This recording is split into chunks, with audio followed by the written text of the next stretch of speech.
This lecture is going to begin to look at the second law of thermodynamics.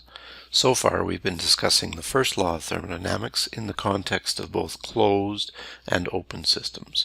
And remember that the first law of thermodynamics is conservation of energy. So there we're balancing energy flows across the system boundary, either by work or heat transfer, with the change in the energy within the system. The second law, however, goes a little bit further.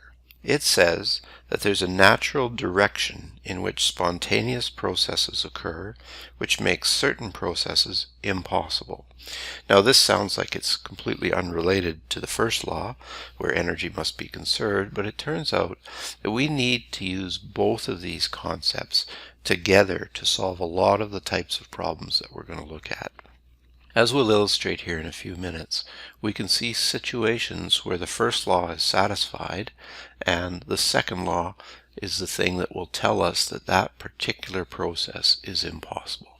So the second law becomes a way to judge or a way to quantify whether processes are possible and also how efficient different processes are.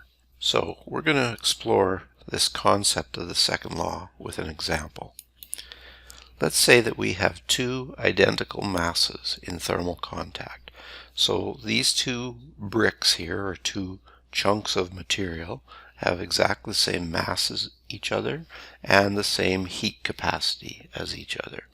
So they're identical masses. The only difference, of course, is the one on the right is at 50 degrees C and the one on the left is at 100 degrees C when we begin.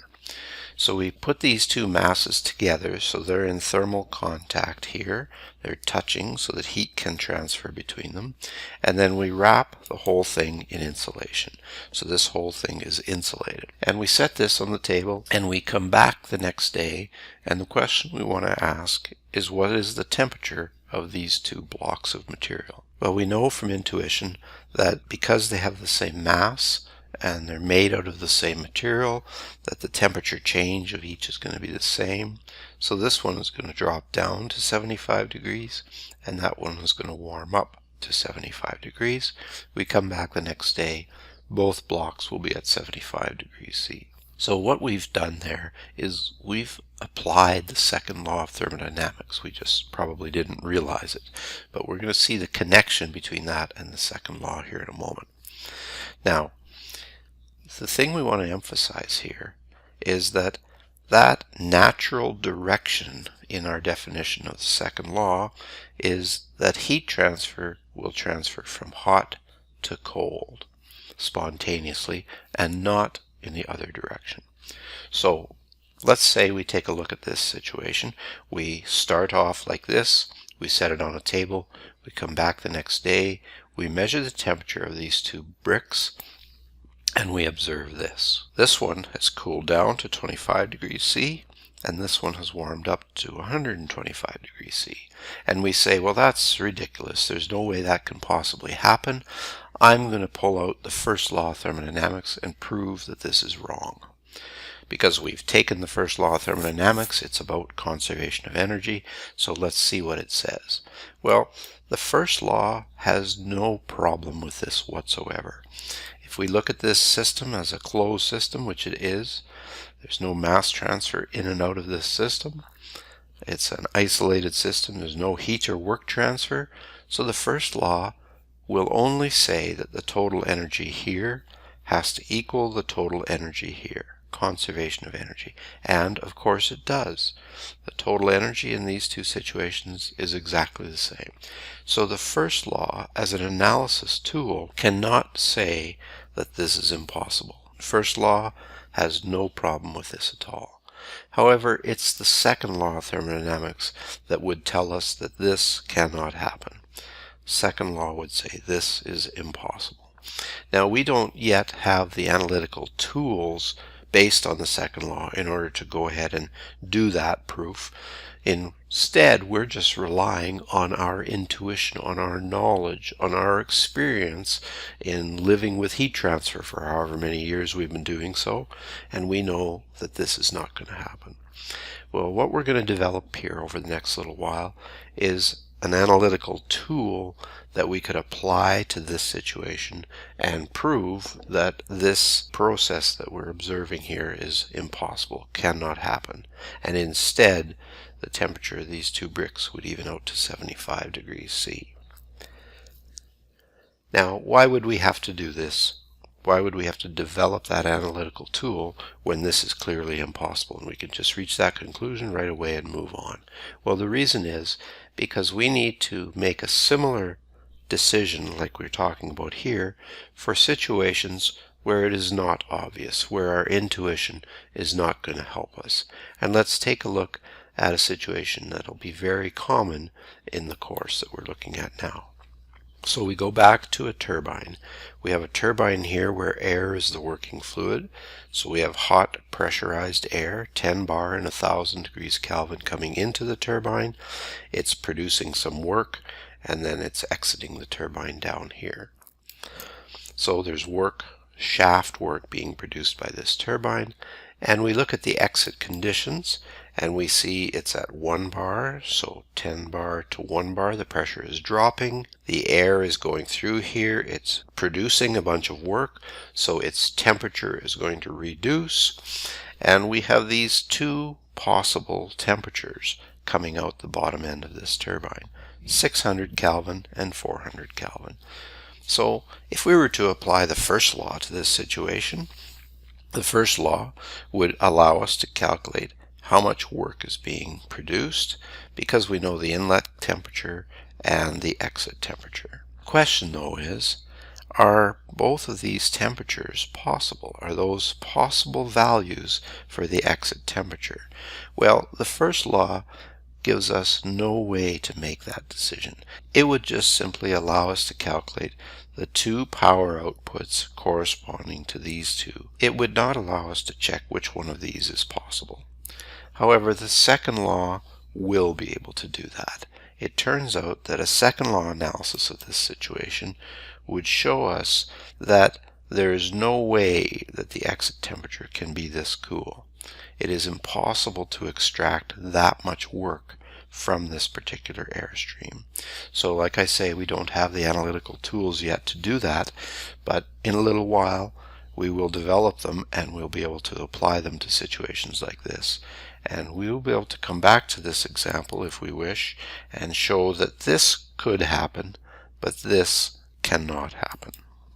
So now we want to present the clausius statement of the second law. So this is a formal statement of the second law. And it says, it is impossible for any system to operate in such a way that the sole result would be an energy transfer by heat from a cooler to a hotter body. Now there's a lot of words here and we're going to unwrap this and see how this applies to what we're talking about now. But what we're doing here is going back to this situation where we have our two bricks that are at different temperatures initially, put in thermal contact and wrapped in insulation. We're going to return to that little scenario and just continue to work with it.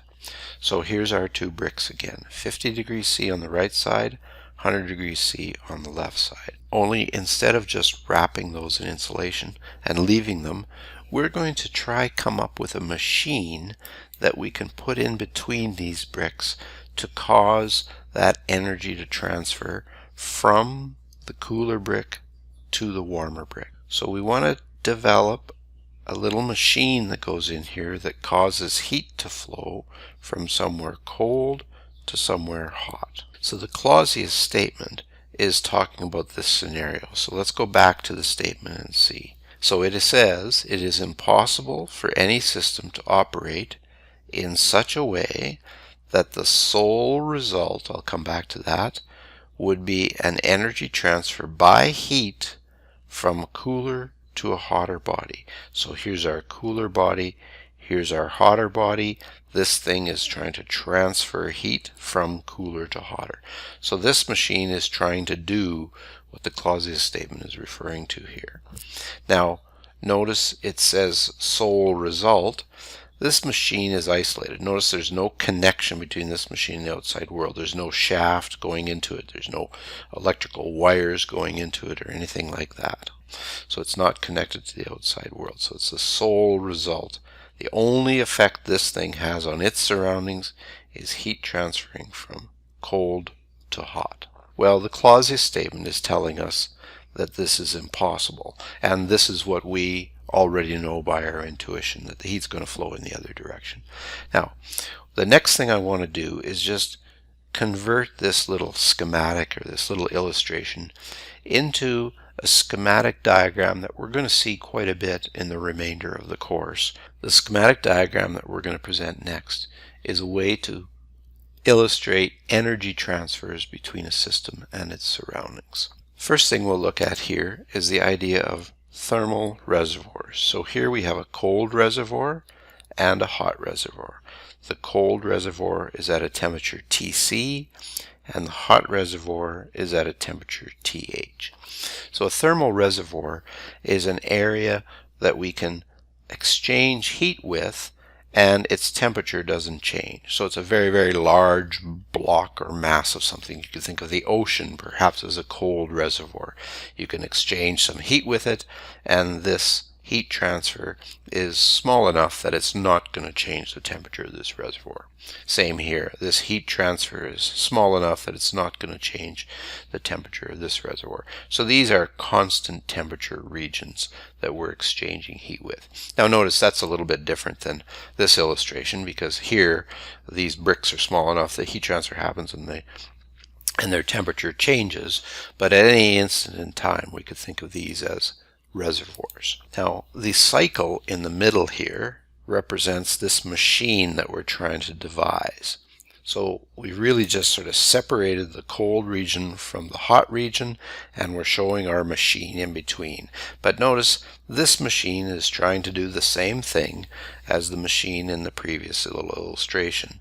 That is, it's trying to transfer heat from the cold reservoir, and that amount of heat is shown here as QC, and it's trying to transfer that heat into the hot reservoir, and that amount here is called QH. Notice here we're calling this machine a cycle, and that's a very important part of this.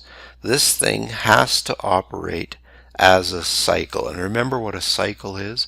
It's a sequence of processes that come back to the same spot. The reason it has to come back to the same spot is we want this thing to be able to continuously transfer heat from the cold reservoir to the hot reservoir. And that relates back to the clausius statement by saying the sole result would be energy transfer by heat from cooler to a hotter body. So notice that's what we're doing here. Energy transfer by heat from a cooler to a hotter body. So the cycle is not allowed to have any net change in its state, meaning that there can't be a battery in here that is just slowly running down as time goes on, and we can't be unwinding a spring in here or something, because this has to operate as a cycle. It has to come back to the same state periodically. So the clausius statement says that this picture that we're looking at right now cannot happen, because realize this QC, the magnitude of QC, would have to equal the magnitude of QH, because if this is operating as a cycle, the net heat transfer has to be equal to the net work transfer. Well, the work transfer is 0, and so these heat transfers have to have the same magnitude. So the clausius statement essentially is saying that we have to add work to this thing in order for this to happen. So this work has to be present. Now another way to say this is as follows. If you want the refrigerator in your kitchen to work, you have to plug it in. That's essentially what this means, right? Because when you plug in the refrigerator in your kitchen, you're supplying work to that cycle. This is the refrigeration cycle that is keeping the contents of your refrigerator cold, and you have to plug in your refrigerator in order for it to work, because it's using that work that it's getting in the form of electrical energy. It's running a compressor, and that work input is forcing heat to transfer from somewhere cold, so this is the inside of your refrigerator, to somewhere warm. This is the kitchen that the refrigerator is sitting in. So you have to plug in your refrigerator in order for it to work. That's what the clausius statement is really saying.